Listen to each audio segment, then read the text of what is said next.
Hey there, Angela Mosley here. Welcome back to my channel. In today's video, I'm going to walk you through 5 accessory glute exercises I use regularly for myself and for my clients with Prolapse to restore glute function, but also help with pelvic floor function and foundation as well.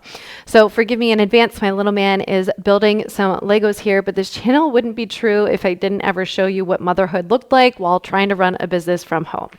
All right, so let's get right into it. So first off, these do not replace your main movement patterns like your squat, your deadlift, your hip thrust, and any single leg stability exercises.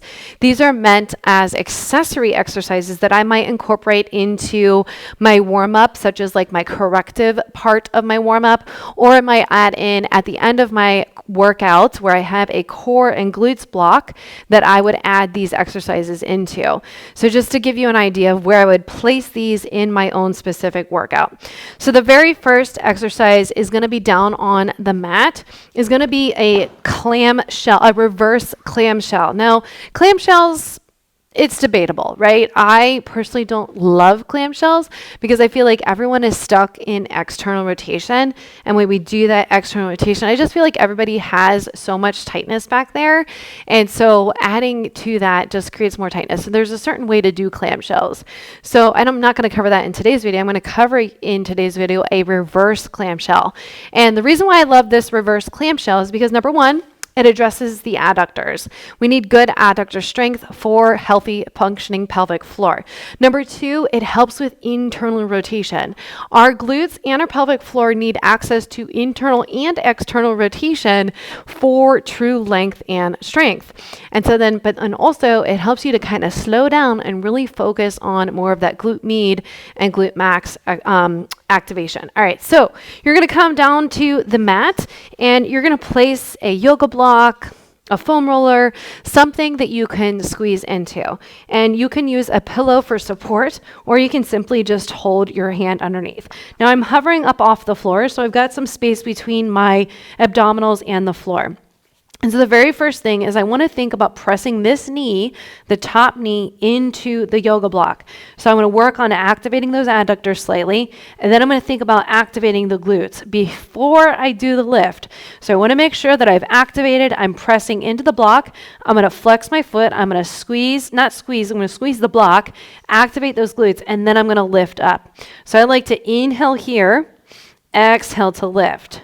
So it's very subtle. What we don't want is we don't want TFL to show up. So TFL is that muscle that's kind of like goes into the pocket. You would feel it in your pocket. We really want to feel it out in this glute area and those adductors. So again, I'm going to press my knee into the block, and then I'm going to lift the foot up and then drop down using my breath, hovering up above. So you're going to get some abs on here as well, which is perfect. And you're going to move slow. The idea is that we're not moving fast through this. We're moving slow so that we really feel the glutes turn on. And so I love this exercise because it promotes that internal rotation, helps open up the back of the pelvic floor, helps to lengthen the glutes, and then adds in that activation with it, which we don't get a ton of. So that's why I absolutely love. Again, I'll add this either as a corrective exercise option at the beginning of my workout, or I'll add it in as an accessory exercise in my core and glute section. Okay. My second exercise that I have for you is a glute med wall press. So pretend like this block is a wall. My bottom leg is going to be bent, so I'm really focusing on that top leg. Again, you can grab a pillow for support, and my knee is slightly bent. And so what I'm going to do is as I press into, I'm going to think about that nice tripod foot. So that big toe, outer edge, heel of the foot, I'm going to press into the wall. I'm not going to extend out here. So notice the difference, slight bend in my knee, not extension, right? I'm not pushing it back.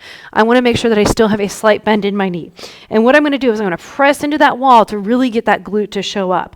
And then I release. And then press, nice good glute activation, and then release. So even though I'm not pressing super hard because I don't want this bench to fly out, I can feel that glute showing up. And so sometimes what we just need is simply get to the glute to show up, to wake up. because our glutes, I find that most women really struggle to turn their glutes on. So this is probably one of my favorite exercises. Again, you want to do it up against a wall so that it's not flying away from you, but I wanted to show you that way so that you can see. But again, I'll add this either as a warm-up exercise to turn the glutes on, or I might add it in as an accessory exercise in the core and glutes section of my workout. Okay, our final 3 exercises are in a standing position. So I want to promote more of that internal external rotation. So my next exercise is an airplane. So depending on your level and where you're at, you might find using support is beneficial. Now I've gotten to the point where I add in load, and there's a lot of different ways that you can do this exercise. It's basically a single leg deadlift, but with rotation in the hips, right? So again, none of these exercises are supposed to be super taxing. It's supposed to help wake the foundation up, help you reconnect with your glutes, but also allow the glutes and the pelvic floor to go through their full range. So I'm going to stagger my foot back as best as I can. I'm going to hinge at the hips. And what I'm going to do is I'm going to think about pressing this foot into the floor. And I'm going to open up like that clamshell, as I mentioned in the beginning. So I'm going to go into external rotation and then drop down internal rotation. So nice slight bend in that knee. So again, I'm not extending out. I have that nice slight bend, but I'm moving from the hips. So I press into the floor to open up. And then I inhale here to get nice lengthening back here, okay? Once you're ready, make sure I don't hit my son, you can take that leg all the way out, go into opening, and then you can drop it all the way down. So we're working through the hips. So we're moving, that pelvis is rotating over the femur, okay? My upper body is moving simply because my lower body, my pelvis is moving, all right? So again, I'd like to inhale here. You can even hold it here and just inhale into this spot, especially if you have stickiness, and then press that foot into the floor to open up like a clamshell. Again, those are going to be the beginner. You're going to use the support. You're going to have that staggered stance first. Then you're going to go into that single leg. And then once you feel like you've got that, then you can take your hand support away and go into that full leg, and then you can add in load. So lots of ways to progress it. Start with the basics first and then add on. Same as always, I either add it as part of my corrective section of my warm-up, or I'll add it as an accessory exercise at the end. Followed after that is a Glute Med Wall Sit. So I'd like to press this foot up against the wall. This is a great exercise for runners, great exercise to help support getting you back into a single leg sit to squat, which is great for the pelvic floor. When we work on that stability work for the glutes, the feet and the ankles, it leads over into pelvic floor function. So if you notice, especially with these standing exercises, they're single leg, and it really helps with that stability factor for your feet, for your ankles, and for your hips. So I'm going to press this foot up against the wall, and then I'm going to come out as far that you feel like you need for that support. You can also hold something on in front of you. You can add a weight to make this harder. Start with body weight first and then progress yourself. So I'm going to press this foot into the wall to kind of push my body away.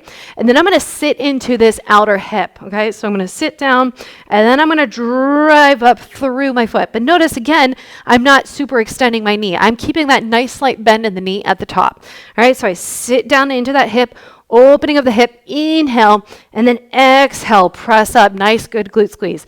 This one becomes very fiery very, very quickly. So you've been warmed. All right, next up, I'm trying to find if I don't have a yoga block, so I might I don't have my ball, it's over there. Next up is a rotational, we're gonna get rid of the block, is a rotational hinge on the wall.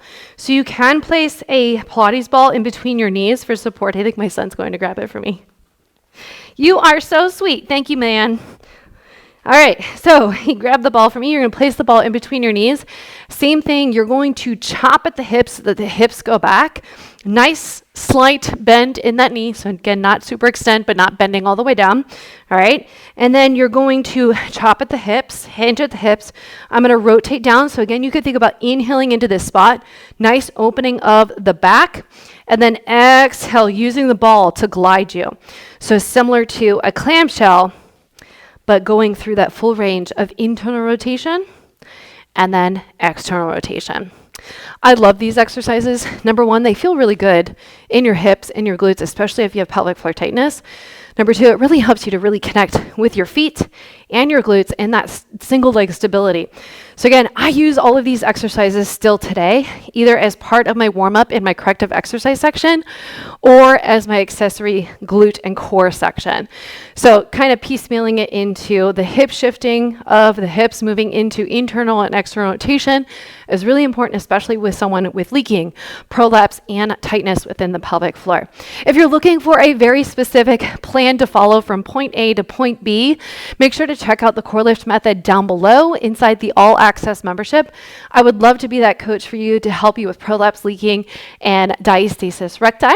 Otherwise, make sure you've subscribed to the channel, share this with a mama friend, and make sure to like this video, and I'll see you in the next video.